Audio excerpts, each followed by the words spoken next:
still learning. Even those of us that have been in the Senate for 16 years, we are still learning. So we'll do well to continue to learn. But in the course of my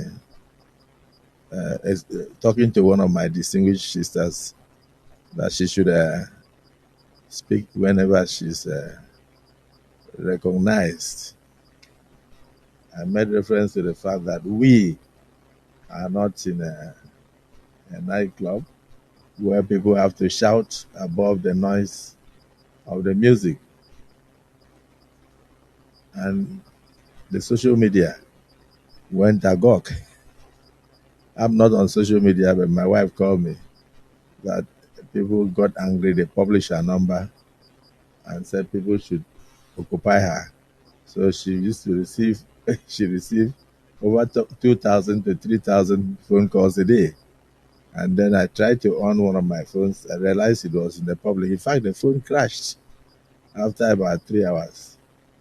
So I am very happy with the interest generated by Nigerians in what goes on in these chambers, because we are here to cater for their interests. And so for them uh, to be so interested in what goes on here means that we are connecting with the people directly. And it would have been terrible if we were doing all this work and the people were not even aware of what we are doing. But the communication was totally misunderstood. Instead of taking it for the uh, nature of what we said, that you should not shout when you are talking and not and speak when you are recognized, they went into private abuses.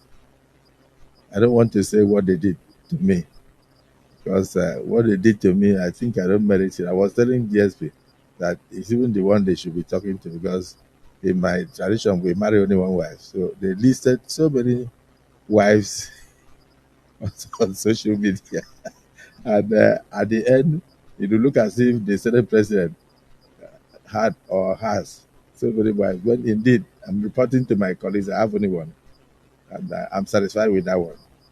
And she's a beautiful and loving woman.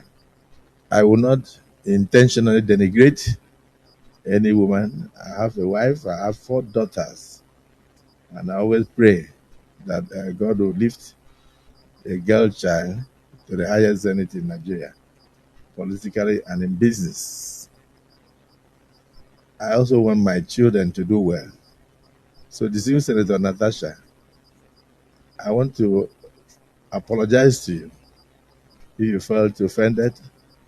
If I had mentioned that we are not in the market, they will say I said you are a market woman. If I said that you were not in a nightclub where people shout above the noise of the music, they will say you went to nightclub.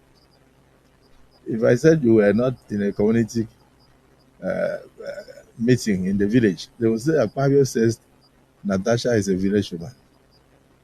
For me, there is nothing I would say that will not be misunderstood. But the interest generated in the social media, people jumped in, shows that you have a lot of political enemies. It also shows that I do have enemies. All of us here contested elections with people. So whenever those people think that you are being brought down, they will jump up and they will say all sort of things.